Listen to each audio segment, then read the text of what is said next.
Welcome to The Breakdown with Brodkorb and Becky, a weekly podcast that breaks down politics, policy, and current affairs. I'm Becky Scherr. And I'm Michael Brodkorb. We are back this week to bring you an extra special bonus episode featuring an extra special guest. We are pleased to welcome Speaker Lisa Demuth back to the podcast today. We first spoke with Demuth back in August of 2023, and wow, have things changed in the last year and a half. With Speaker Demuth, we are going to recap the Supreme Court's ruling from last weekend on Walz's violation with the writ of special election for House District 40B. We will break down the status of the quorum dispute currently in front of the Minnesota Supreme Court and the potential evolution of ongoings at the Minnesota House. Of course, we will get Speaker Demuth's take on the evil shenanigans occurring with the Democrats refusing to show up if that continues with the new special election date, and whether the House Republicans will compel them to return with other tactics. We will also discuss the committee hearings being disrupted by protesters and more. Be sure to follow at Lisa Demuth, DEMUTHMN on X to keep track of the latest. Thanks for joining us and enjoy the show. We are so excited to welcome back Speaker Demuth, and today we have so many different things to talk about, but we want to chat about starting with the Supreme Court ruling that came down last Friday, just a little over a week ago, basically saying that Governor Walz was incorrect in filing or issuing the writ of special election, which originally placed the special election for House District 40B to January 28th, and now that's going to be beginning to mid-March. Can you chat us a little bit through your thoughts on why you filed that suit in the first place and the issue that came out from the court? Absolutely. Thank you, Becky and Michael. Good to see both of you and to have the conversation. We really appreciate that opportunity. The writ of special election that was given by Governor Walz is to do, and there's a couple of cases here. So I think it's important that we help your listeners understand which case we're talking about. In this situation, it's to do with the seat in Roseville. That is seat 40B. The situation with that is the Democrats had an endorsed candidate that ran and won by the voters, but yet was found to have not lived in the district. It's a basic residency requirement that we live in the districts that we actually run for and represent. And so a case was filed by actually the state Republican Party, the Minnesota GOP, is who filed that case, obviously along with Paul Wickstrom. So the Republican candidate was the one that really pushed that forward. We were obviously watching it. We were concerned, and the courts found that that person, Curtis Johnson, did not meet the residency requirement as needed, and so he could not take the oath of office, nor could he serve as a representative for that area. The law is very clear when it comes to an election contest when the governor can call that special election. So Curtis Johnson sent a letter to the governor on December 20th saying he resigned the seat. The problem with that is he never had the seat. He had never taken the office. He couldn't serve in that area as found by the court. And so he was resigning a seat that, first of all, was not vacant because at the time, at the end of December until midnight on January 6th or January 5th, that would be at midnight, the current representative who is retiring, Representative Jamie Becker-Finn, she was still in office then. So it was not an open seat. The governor then on the December 27th called for a special election for January 28th. Going back to how the law prescribes in the case of an election contest and a vacancy, the governor has the right to go ahead and call that election 22 days after the first day of session. So I sent a letter to the governor just saying, help me understand this. How did you call for this already the end of January? They used a different statute, a different rule. They kind of explained their way. Obviously, it went to court, and the court found that the governor did call that prematurely. You know, when we talked about this a fair amount leading up to the ruling and since, and from our perspective, it seemed pretty black and white that this is how it was supposed to go, that you cannot vacate a seat that's not your seat. And it seemed pretty compelling there. We also talked about, there were some members that have been tweeting about other issues or other incidents. For example, when Kurt Doubt had resigned his seat, and it was actually, some 6 to 7 weeks before the governor called a special election and got that ball moving. And it really, it screamed partisanship in this and kind of some favoritism towards trying to make sure that that tie existed, the 67-67. Talk to us a little bit about, I mean, I guess from my perspective, the biggest issue here is the precedence, right? We want to make sure that you're following the law, that you're doing things by the book so that in future cases, that is the same. This wasn't you, believe, or talk to us about how I assume, and in your statements have said that you also want to make sure that all Minnesotans are represented in that case. But why is it so important that we follow the law and follow it by the letter of the law, that 22 days is important to make sure we're doing things properly when filling these seats? Well, I appreciate you say, why is it important that we follow the law? I think lawmakers, and especially the governor, have the responsibility of following the laws that either are upstanding right now or that they will continue abiding by or writing later. Lawmakers have to follow the laws. That's pretty basic to me.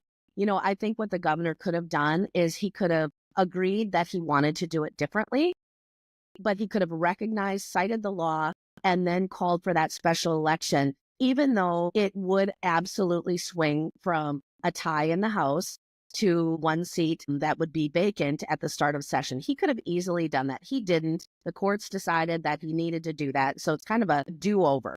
Unfortunately, my belief is that it appears as if the Democrats don't want to come to work until there's an actual tie. So I'm sure we'll talk about this too. Right now, we are on end of week 2 where the Democrats haven't shown up for work. They said they would come back the end of January. I thought that timing was really interesting, knowing that they, at the time, thought a special election would be January 28th. I think their story has changed. They don't know when they're coming back, is what we've heard. So, and just one more thing is I want to give you the opportunity to share to Democrats that we've talked to. Largely their argument in this is, well, it's a Democrat safe seat. So why are we even bothering, right? Why, we know a Democrat is going to win this seat. Why are we pushing this? It's just Republicans and their power grab. What do you say to those folks, again, when it comes to the importance of following the law, doing it this way? And it shouldn't matter, and from my perspective, if it's a Republican or Democrat seat, but that all still maintains important. I believe that every seat, until there's an election, and someone that lives in the district could be chosen, belongs to those voters. You're right. It could go Democrat. Absolutely. It has historically. The important thing to recognize, though, is the people in Roseville were lied to. And I do believe that a difference could take place. Maybe voters in that Roseville seat in 40B are saying, you know what, if someone lied this blatantly, maybe we need to make a different choice. But until that election takes place and those votes are all counted, we don't know who is going to win that definitively. So the arrogance of having one party or one caucus say, that's our seat anyway, nothing's going to change, is arrogant. I think that is something that you can look at the numbers historically and acknowledge that. But until that is said and done, no matter how long it takes for that special election, according to our governor, and when he is going to finally choose, I mean, it's January 24th, and he has not yet set a new date because he refuses to recognize the motion we made on the floor over a week ago that would allow him to call that election immediately. I'm sure we'll talk about the whys of that too.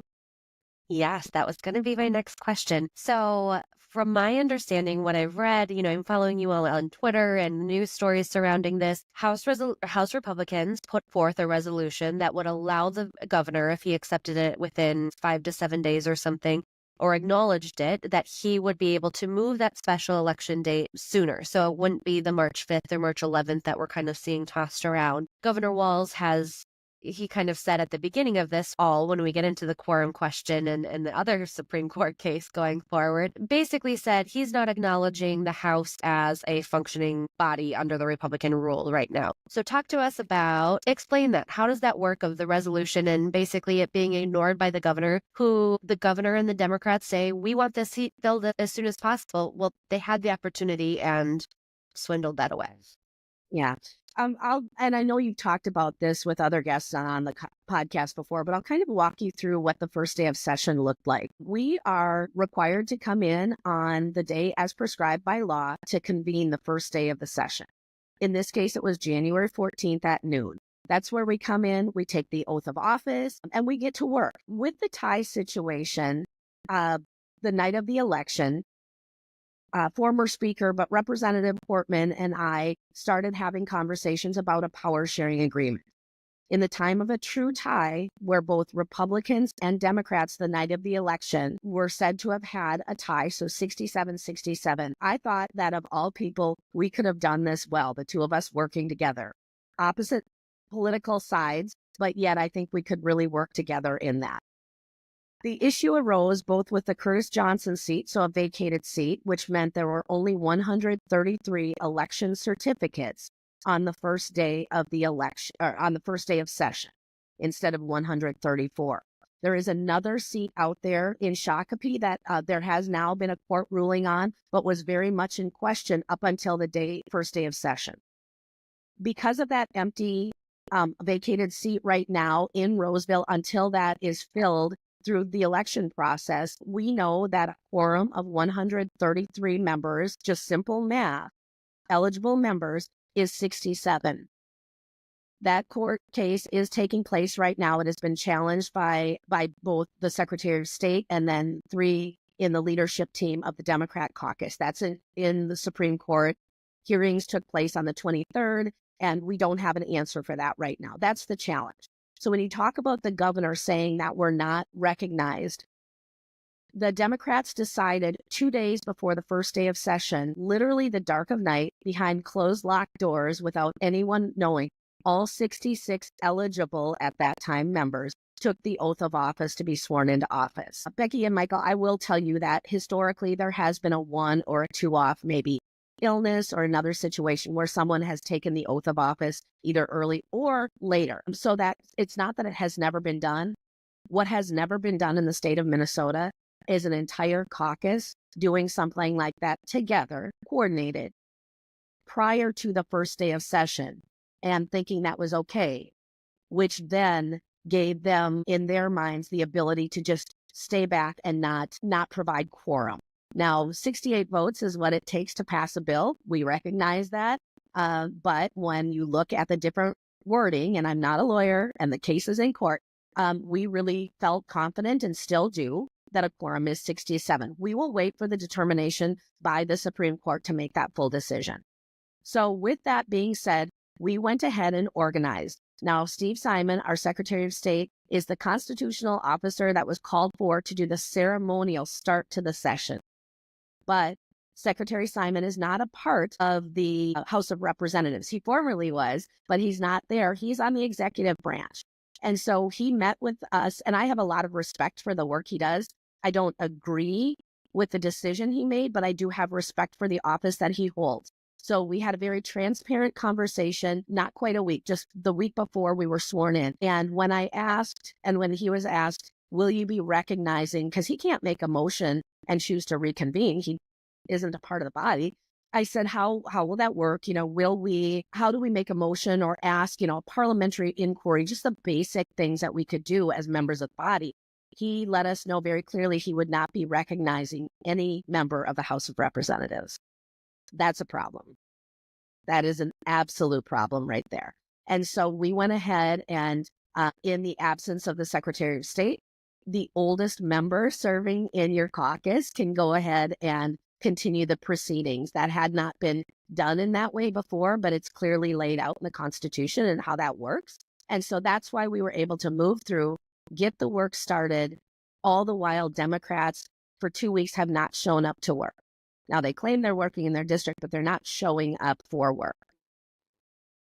It's just, we had the opportunity to speak to Leader Niska at the beginning of session as well. I mean, I got to say here, I've completely eaten up, bought and paid for everything on 67 being quorum. I mean, when we look at the Constitution, when we look at precedents, when we look at Mason's rules, it seems pretty cut and dry to me that there are 133 members right now of the Minnesota House, and 67 does institute a majority. And so, I mean, this quorum question is just fascinating to me, especially as we're just watching it play out from both sides.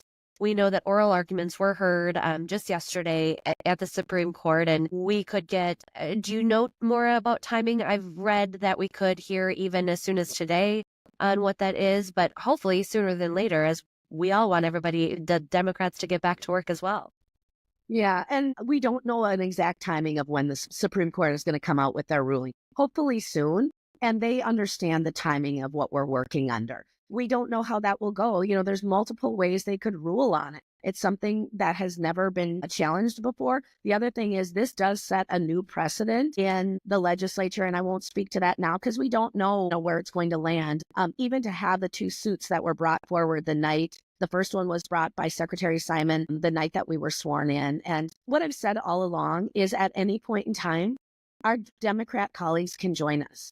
I have talked to at least one Democrat colleague that approached me at an event at the Chamber Sessions Priority. He wouldn't come to work, but he'd go to a Sessions Priority. And he said, "Oh, I really want to come back." And I said, "Well, I understand caucuses and leadership, and I understand that. But all 66 Democrat members have an election certificate, and there is zero preventing them from coming to work. When it comes right down to it, the challenges that are out there that I believe is the thing, regardless of what you hear, but the thing standing in their way is math. We have 67 members. They have 66 members. It could go back to a tie. There's no guarantee.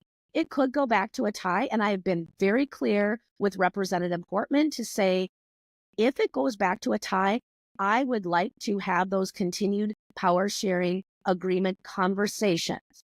I've been open to say we could do some co-chairs on some committees. We could do some committees with equal membership. But to say that we should go back to an exact 50-50 tie when the math does not support that on day one of session is wrong. And finally, and now this has come out in a press conference where they've made public comments, why should Speaker Demuth have the power for 2 years? Well, that's where it is. That is what has happened with day one of session.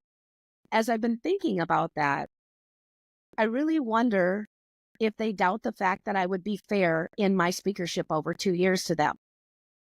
We know what we've experienced in the state of Minnesota over the last 2 years, where it has been pure party partisanship all the way through, even in a slim majority or a tie in the Senate. But I think that may be the next level of conversation that we need to have. To me, it shouldn't even have to be said, but I will be very fair in the way I work with the Democrats, with the entire body. It may not be exactly like they would like it because there is no more trifecta in the state of Minnesota, but there's nothing that I have ever done or said that doesn't prove that I would be as fair as possible moving forward. Madam Speaker, I have 3 kids. My wife and I have 3 kids, and we try to raise the civic IQ of our household and engage our kids. I've been trying to explain this situation to them, and a lot of it really ties into your last point. Do you feel that you've been prejudged as to how you would lead as Speaker? Because it seems to me that you haven't been given a chance, that there hasn't been an opportunity here because it escalated so quickly, and it was the first day. Do you think that there's been a lack of opportunity for be treated fair and given an opportunity to lead? I appreciate you bringing that out because I do. And that thought didn't even come to me until the last few days, that I bet they are making their predeterminations on who I am as a leader based on what they've already done themselves. And that is not it. I will be as fair as possible, but I am not going to cave in and do things because they want equal power when it does not exist. And so I give you all the credit in the world trying to raise the civic IQ of your family, Michael, because trying to explain this, even to people that have been in it, they'll say, okay, where are things at? How does this work right now? And it is really uncharted territory. But I think we owe it to each other that until there's proof that we're not going to be fair and govern appropriately, I think we still need to somehow expect the best out of people, just as humans, and a level of civility. So thank you for bringing that out, but that's exactly where I'm at. They've prejudged how they think I would actually work. We've seen, you mentioned this and exactly what to Michael's question, a lot of shenanigans from the Democrats over the last 2 years, from not having hearing Republican bills or allowing testifiers to participate into committee. We've seen a lot of kind of one-sided trifecta control up at the legislature with what they were working with. And so we have had conversations with Democrats on the show about whether they think Democrats would act in the same way, moving forward with quorum and convening the House. And of course, they well on the podcast say no. I think we can all probably agree that that is not the case. That they would certainly be seeking the same avenues of conducting themselves and what the Constitution and laws abide or show when it comes to quorum and conducting the House. So I think this has been, we called it a constitutional crisis. And I want to give you the opportunity to kind of share what you said before we started, as how you don't view it that way, because this is something we've never seen before. And you look at the positive of it. And I think it's such a great perspective on this. Yeah. I've heard constitutional crisis, and there's all of those snappy little headlines that get people to click in and see what's really going on. But I don't view this as a constitutional crisis. I view this as an opportunity, something that has never happened in the state of Minnesota. And as leaders, as elected officials, as just responsible adults, we need to find our way through. So crisis, no. We're on opposite sides as far as perspective and inferences against the other side, but I don't think that it is a crisis. I said, even with our chairs, as we were working on the co-chair model originally with a tie, I'd said all along, even to our entire caucus, that before the election, we were working hard for the majority. And I said, when we win the majority, or it changed to now that we're in a tie, but either way, we will not govern in a retaliatory way. Even though we felt like Minnesota really suffered over the last 2 years, both in the way things were done and the decisions that were made. And it's important that you remember back to the last night of session, and people that are not in the St. Paul bubble don't really remember that. They'll probably remember maybe there's a little bit of chaos, but I have played the last 2 minutes of that session for all of our members. And the reason I did that is because I never want to get to that.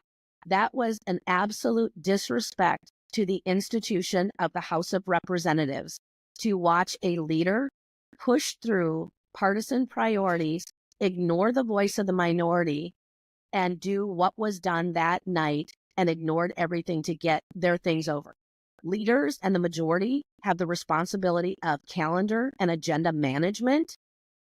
And for whatever reason, the things that happened the last night of session, despite any type of points of order or anything brought forward, there was a 1,400-page bill that was not available online or in print for anyone to see actually what was in there. And it was literally pushed through in the last few minutes, completely partisan. That should never have happened, nor will it. But knowing that, I have said all along, as the majority, as leaders in the state, we will not govern in a retaliatory way. That is never more true than right now, when an entire caucus won't show up for work and has not scheduled, but actually incited protests to happen right in one of our committee hearings, and to ignore the fact of the work that we are doing for Minnesota. We still will not be retaliatory, but we will use every bit of authority and just the basic math of things to get the work done for Minnesota, not for us personally, but for the state of Minnesota. I want to get into that a little bit more. We've been kind of jokingly, but also not, calling them the evil shenanigans that are going on up at the House. So, Democrats made it clear before session even started that they were not going to show up on day one, and how long that lasts yet to be determined. Originally, we kind of put the marker at 2 weeks until that special session, January 28th. That date is now pushed out to early to mid-March. Now they have, I'm sure, some tough conversations internally if they're going to continue to not show up for 6 to 8 weeks of session. Mm-hmm. The optics of it are just horrific. Michael and I have been chatting. He had a great tweet thread the other day about how Democrats win here, because it's tough to see. And maybe that's just because we're so close or so in this bubble of my perspective and what I view on this. I mean, I'm definitely wearing my red partisan hat here. That's no surprise. But explain a little bit about how, the Democrats and folks are really pulling this as the power grabbing, the illegitimate power grabbing of the Republicans. But it seems to me that the desperation for power really is with the Democrats, for them to truly not show up, to stay home or work in their districts or whatever they're claiming they're doing right now, while you all are up at the Capitol working and trying to get things done and introducing your priorities, which I want to chat more about the priorities and some of the legislation and initiatives that you're working on. But talk to us a little bit about how, from your perspective and working within this, I mean, what are the Democrats hoping to get out of this? How do they win? How does not showing up for 2 weeks, the optics of it, we all know we need to show up for our work. Why are they not?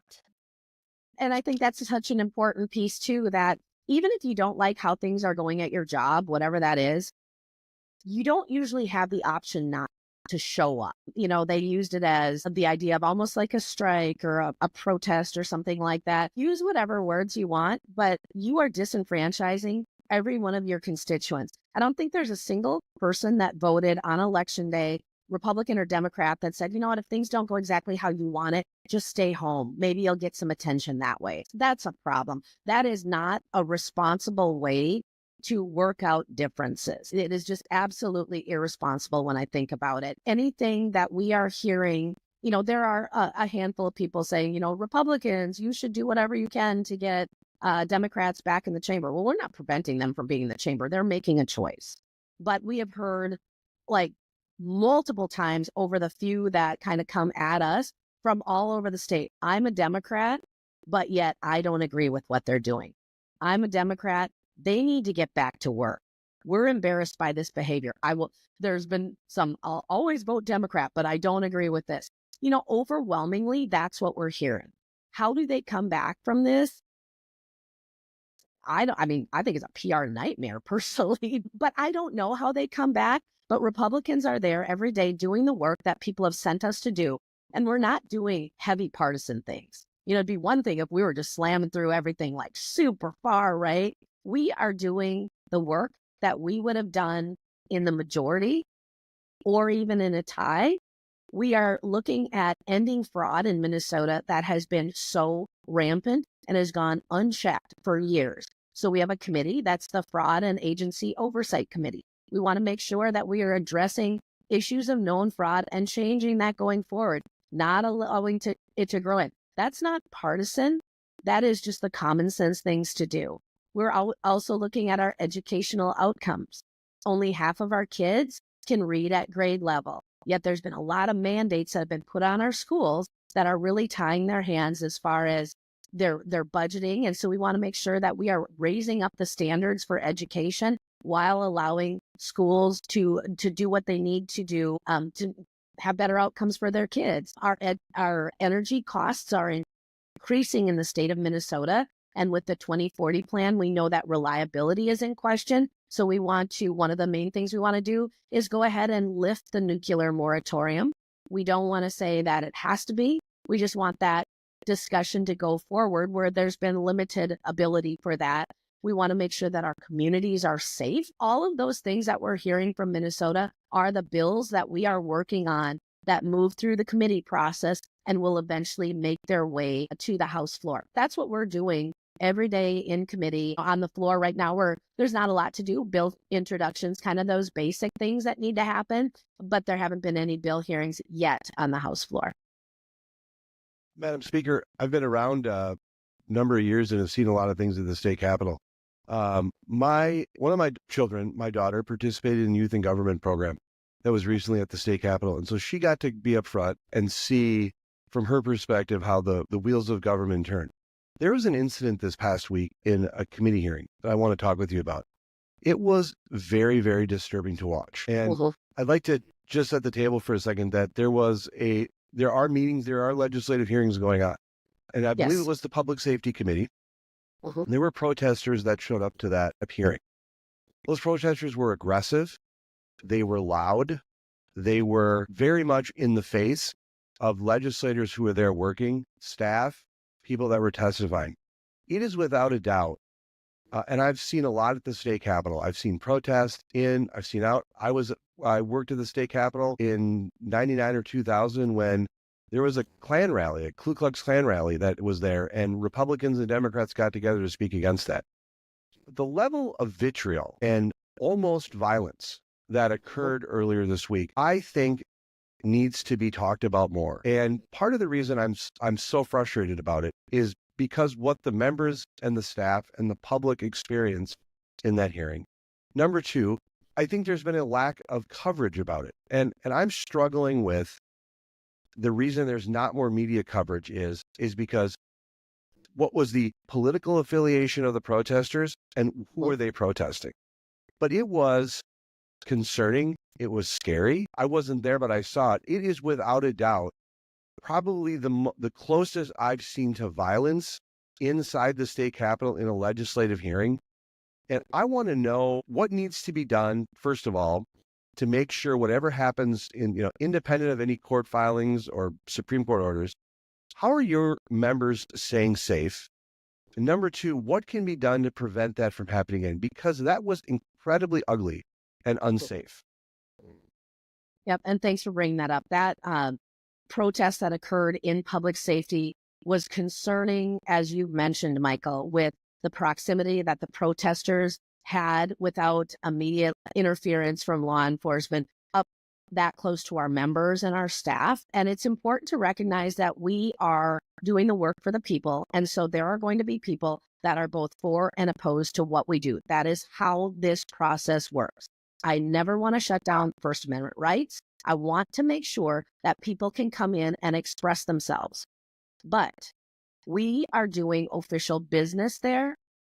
And to even get to the level where it feels that unsafe for our members and our staff and those that are actually doing their job as government affairs and lobbyists and the public in the space and the testifiers, that will never happen again. It cannot. We have to move and go forward. Obviously, discussions with our sergeant at arms and their team, they are phenomenal. They have every right to intervene as soon as possible. I cannot speak to previous leadership and what they were allowed or not allowed to do.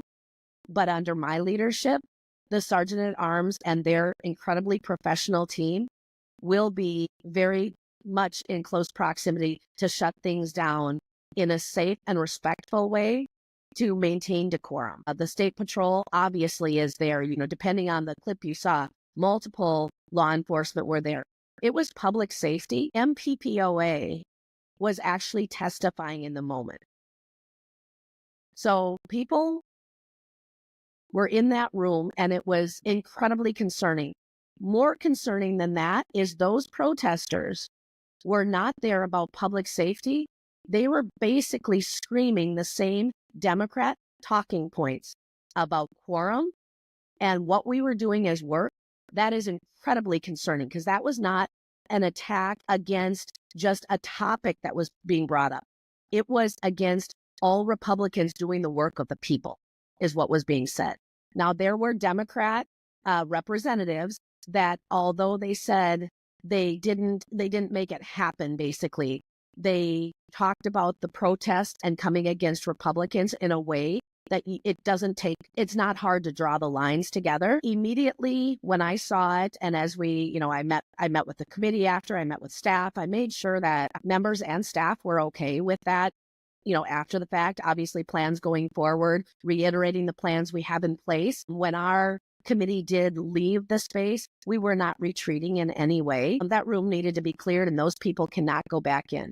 We now are ticketing for every committee. Sergeant at Arms has the ability to deny entrance. There's an overflow, people can watch it, but to keep people safe, they can deny entrance, which we will allow that to happen and support that in effort to keep everyone as safe as possible, not shutting out the public, but just allowing that. The other thing that I think is really important is I saw a couple of then different views of the same thing, one that has made national news. Immediately that evening, I sent that to Representative Hortman, said, please watch up until this moment in here. And I believe some of your members have possibly encouraged this. And I got a text message fired right back Obviously, not enough time to even open the link that I sent, so I can't say it wasn't watched, but fired back. How do you know that? Sent the same screenshots that we'd gotten from those Democrat members that were kind of pushing towards something about like this. And then no further response at all. Until the next day when Representative Hortman finally put something out, not agreeing with it. The most disappointing thing, though, was the fact that our governor did not say anything about this. So if he is hiding behind the fact that, oh, the Republicans aren't officially organized right now, there was a potentially violent and intimidating and threats of violence incident that occurred in the Capitol. And as governor of the state, for him not to condemn that, even while he waits to hear Supreme Court findings on the work we're doing, was an absolute misstep, but just par for the course when you think about his leadership over the last 6 years. The state capitol is the cathedral of democracy in this state. And I encourage everyone who's participating in this debate on both sides to act accordingly. And I'm so sorry that your members experienced that Becky and taxpayers saw that happening. That is the people's house. And there is a disagreement about what's going on, but it should never lead to that. There's nothing that I've seen so far from the Republican side that leads me to believe that that's the manner in which Republicans are trying to engage on this issue. There's been a level of decorum that even if there's a disagreement on what's being done, there's a level of decorum and respect I think Republicans are showing, again, to that cathedral of democracy. And I applaud you for your leadership and how you're addressing that situation. Thank you. But I do want to hit you. We talked a little bit about the sergeant of arms and the law enforcement that is around the Capitol and helps members, staff, keep everybody safe in the area. I do want to ask about a resolution that Leader Niska introduced this week, kind of talking about what has gone on in other states. I know Wisconsin in particular, but other states where members have refused to show up and the different abilities of law enforcement to compel members to come back. We've all, been either watching the state legislature, not we all, us political nerds, have watched the state legislature or Congress and heard the call of requesting members to come to the floor or the sergeant of arms to gather members to do so. And so Leader Niska's resolution kind of asks about that and whether from some comments that have been made by Democrat leaders, by, I don't know if it was governor's staff, but concerned that there is some sort of partisan interference, whether in this committee hearing or in the floor. Can you just explain a little bit about this resolution and potential possibilities of needing law enforcement involvement when it comes to whether it's bringing members back or acting in any way, and whether the governor has control over that? Yeah, we did the resolution just to reiterate the fact that the governor could utilize the state patrol, which is under his purview. He could utilize them to bring absent members back in, kind of a call of the house of what we've done where it's never been needed before. But there was some potentially misunderstandings in the public and comments that were made by Representative Portman that the state patrol couldn't do anything to bring members back. We have the resolution that just authorizes the governor to go ahead and exercise that right to bring those members back so we can continue doing the work for the people. It was just as simple as that. Before we hit on our last topic, I do want to give you just one more opportunity to share some of the work that Republicans are doing in the first 2 weeks of session here. You mentioned a little bit about fraud. I know you also have a Make Minnesota Affordable initiative. This is something that we talked a lot about leading up to the election in November. How, from my perspective, the affordability and what middle-class working families can afford, the cost of childcare, the cost of gas, the cost of eggs, how that all plays in. But obviously, with inflation and different things going on in the economy, talk to us about why this is one of the top priorities for Republicans and about these initiatives that you have introduced so far. Sure. And we know that Minnesota is an expensive state to live in. We understand that. And investments into our infrastructure, you think about our roads, our bridges, our wastewater, those priorities are very important. Those should be partisan, or those should not be partisan, but, for the basic core elements of government, for our schools and funding there. But what we've seen over the last 2 years, there's been a spending of the $18 billion surplus plus increased taxes and fees on every Minnesotan by another $10 billion. And I know, Becky, when we start talking millions, but definitely when we start talking billions, we lose like most of Minnesotans because it's too big of a number to even wrap your mind around. But what I can tell you, over the last 2 years, as everything's gotten more expensive and more mandates that have been put on schools and hospitals and businesses and cities, business mandates that make everything cost more. Some of the ideas that we have for saving, and finding cost savings is to repeal the gas tax inflator. We want to end the tax on Social Security. We want to repeal the delivery tax fee. All of those like nickel and dime things are a way to start doing that to take the pressure off of Minnesota families. The other thing that we're looking at is the amount of, as I mentioned earlier, fraud. But also over the last 2 years, there were more than 6,000 new FTEs, so new full-time equivalent employees that were added to the state government alone. We need to make sure that we are not growing government in a way that is putting so much pressure on Minnesotans that it can't happen. Our chairs of all the committees sent out a letter to the agencies just asking for some basic information. So as we were doing our work, we would be able to get the information we needed to make data-driven decisions as we're looking. And we know now, even with the increase in spending and the waste of the surplus, that we're headed toward a deficit in the state of Minnesota within the next 4 years. And so we have to make wise decisions. Our chairs gave about 4 weeks for the information that they were asking to be returned from the agencies. And we were asking, how many FTEs do you have? How many are unfilled for more than 6 months? How many are unfilled for less than that? How much space is used full-time, hybrid, or empty completely in the state? What are we paying for? And just making some of those decisions. How are you fighting fraud? And then how would you find some cost savings within your agencies? Basic business questions that needed to be asked. So we were making wise decisions. That was problematic, and we could not get that information returned on time. And then as we got it was incomplete information. And I think even just the space alone, how much is being used full-time, part-time, or not at all. The Democrats passed an expansion of the state office building that houses 134 legislators, part-time legislators. $730 million for that new building and expansion, a reno and a building. But yet for 2.5 years, we're moved over across the campus to a completely empty building, or an almost empty building now, empty floors in a building. So even just common sense business decisions that you just need to know what you own and what you have and how you're spending, that will go all into the decisions we're making. We couldn't get the information that we wanted. We got kind of some of it, but not really. And then as we've been having our overviews for every committee, the agency overviews, the agencies have been directed to not show up at the hearings, at the committees, nor have they've also been directed not to meet with Republicans. So we are doing our best to do the work, even though there are limits put on the people that we need information from to help make the best decisions. As much as we've got our priorities and we are moving through, we're kind of doing that with our best estimate. So if those agencies are going to come back and want an increase in budget or want to defend it later, they missed the opportunity to have their overviews already because they've kind of stood us up when invited. Madam Speaker, this conflict, this disagreement will end at some point. I assume at some point the Democrats will come back and there will be work that will be done.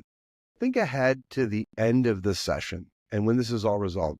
How will voters be able to judge what Republicans did? What will have been different? What will Republicans be known for and accomplishing at the end of this, whenever this process ends? And I'm not talking a year from now, but the end of this upcoming session. What will you be able to point to and say, this is how we made the system better? We are looking at ways to make Minnesota more affordable and a safer state that everybody can flourish. Families, individuals just starting out, those that are retired. We want to make sure that Minnesota is a good place to stay or to come to. Those are the priorities that govern the work that we do. They're common sense principles. We will not end this year. So in 19th is our last day of session. I believe we will end on time with a balanced budget that is reasonable without the chaos of what you saw at the end of last year. I have full confidence that we can get to that point and work together, even though the start has been very, very bumpy. I think that's what Minnesotans both deserve and expect. And so that's what you will see. You will see House Republicans working alongside our Democrat colleagues to do the best that we can for Minnesota. Nobody's going to be completely happy, but we're also trying to avert a deficit that's going to make things harder in the next couple of years, too. That's what you can expect from House Republicans. Well, Speaker Demuth, we are so grateful for the time today, the second time on the show. We are grateful that you are up working hard, fighting hard for all Minnesotans, for our pocketbooks, and just to make things better for us all. It's what you guys were elected to do, and we're hopeful that, like Michael mentioned, that Democrats show up sooner than later, and you guys all can continue working together. But thank you for your time today. Thank you for all you're doing. And I hope our paths cross again soon and we can get updates on great legislation being passed to better the lives of us all. Excellent. Thank you so much. Great to talk with both of you. You had excellent questions. I really appreciate it. Please stay safe. We will. Becky, we just interviewed Speaker of the House, Lisa Demuth. Get your take on the interview. I loved it. I think first of all, it still sometimes surprises me, the folks that we get the opportunity, that I got to email or text my mom this morning and say, hey, we're just doing an interview with the Speaker of the House. No big deal. So having these conversations, I just think are personally so fascinating. But to just get it straight from the source and hear everything that they're doing, everything that they're, these legal hoops that they're about, jumping through. Think of how much extra work that has gone into trying to navigate this issue.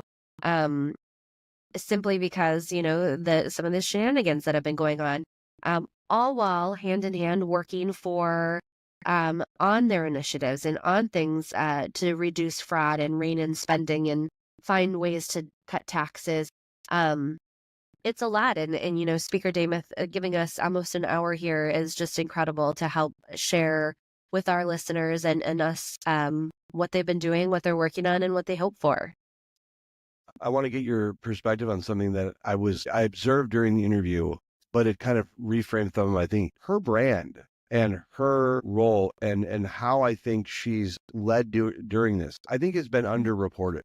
I think how Speaker Demuth and Leader Niska have led during this has been underreported, and there hasn't been enough attention on that. Everyone, and we are subject to it too, just focusing on this is what's going on in the court, and this is this, and this is that. There is a new Speaker of the House, and I understand the Democrats have perspectives on that, but it's very impressive to see her talk about what they're doing, what they want to accomplish, and then also have to deal with this conflict. She didn't want to call it a constitutional crisis. I don't want that term to die, so I'm going to just continue to be an advocate but I want to be deferential to the Speaker. But to me, it just seems that there's something more going on here. I was impressed by our exchange and how she was able to balance, I think, on her shoulders as a new Speaker. I guess that's how I would frame it up. She's a new Speaker. She's the leader of the Republicans, and she's the Speaker. And how is she able to balance all of those things? And she's able to balance all this conflict that they're in, to use her language, then responsibly lead a caucus and try to gather and still do the work that needs to be done. All the while, there are Democrats and others who are saying the work that they're not doing is legitimate.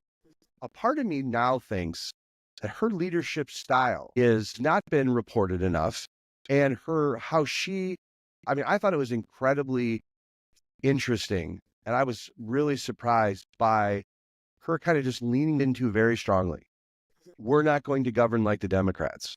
And if you take that contrast, and that's something we've talked about since we've been doing this podcast, is how the Democrats have kind of rammed some things through. And Speaker Hortman has talked about that as, that's sometimes that stuff that needs to happen. But it didn't seem to me that Speaker Demuth was willing to entertain governing and leading that way. And that's a big leadership contrast that a part of me now understands when we're focusing on all this minutia, which there needs to be some attention brought to that.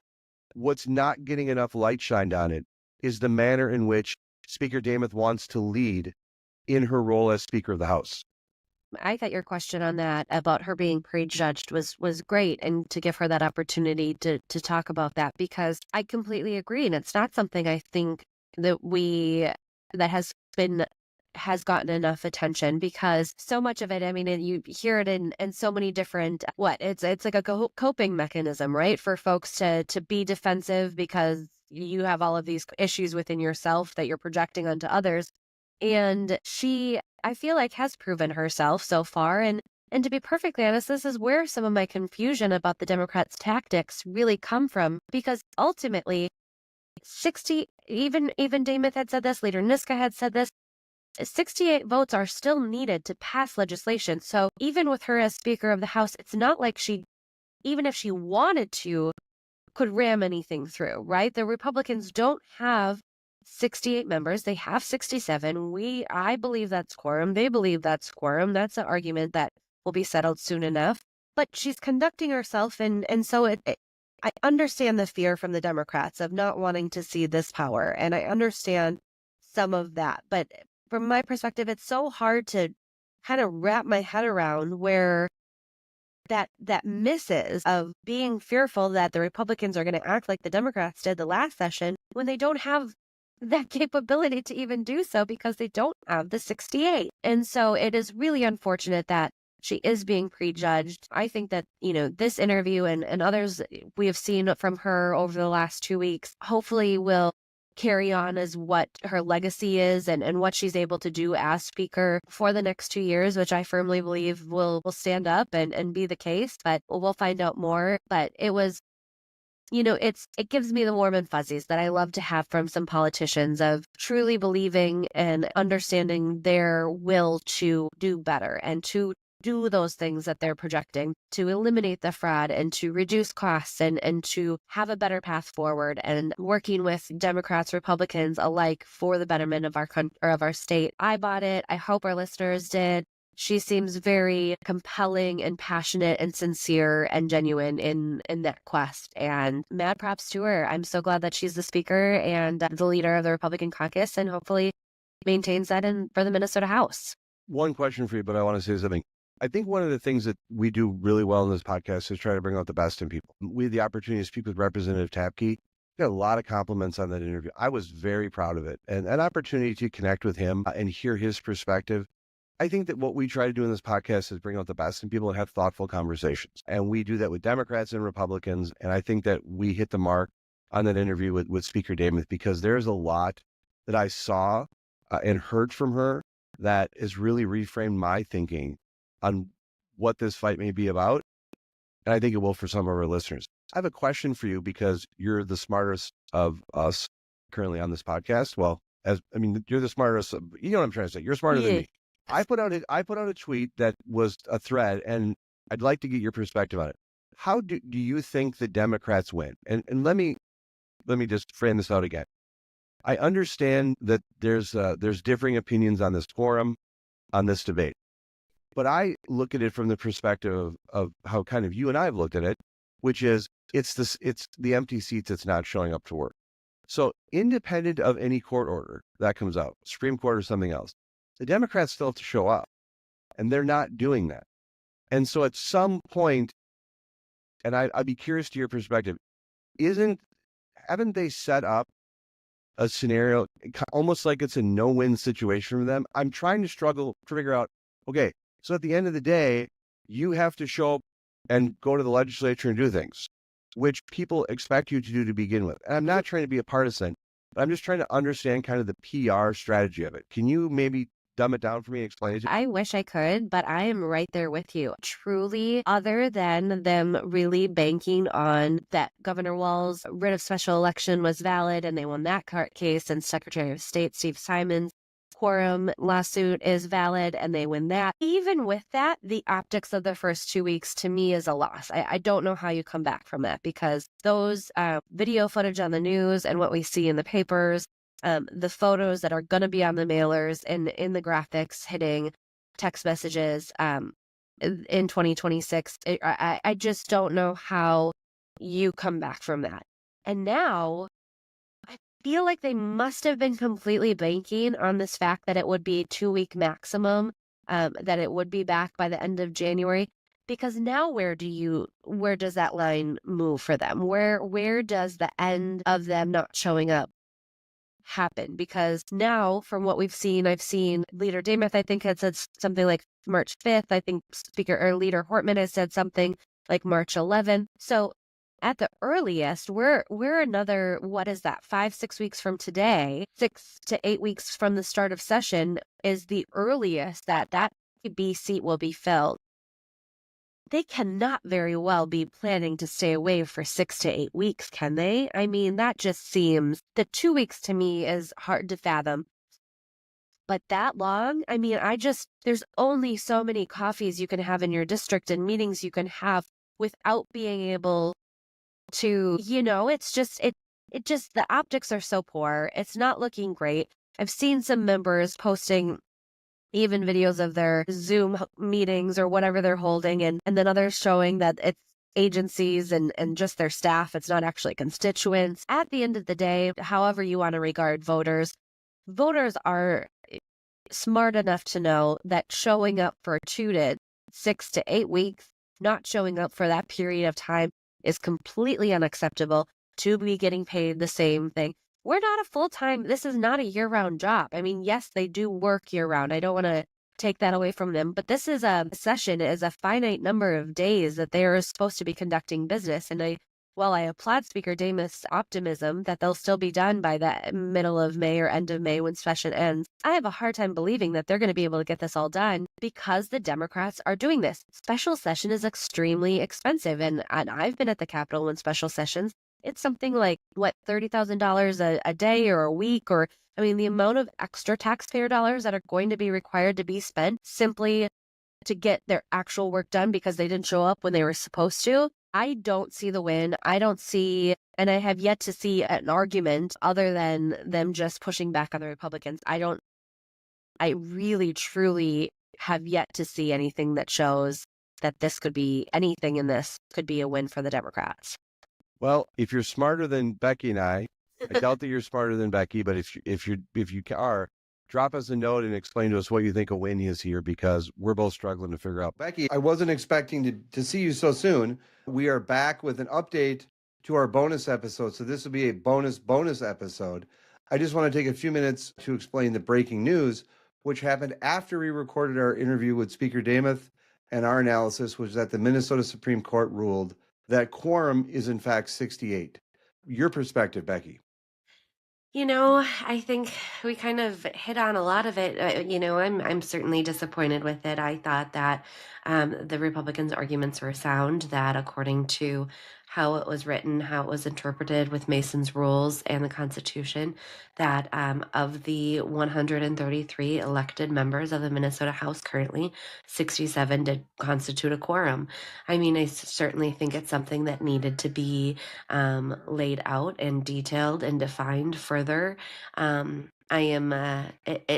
will be interesting to see what this does for the future and similar cases. This isn't the first time we've had a tie. It probably won't be the last. And it's going to be interesting to see how it plays out. But most importantly, I think it is a mandate that Democrats get back to work and join at the House. Obviously, conversations for power sharing will probably resume sooner than later.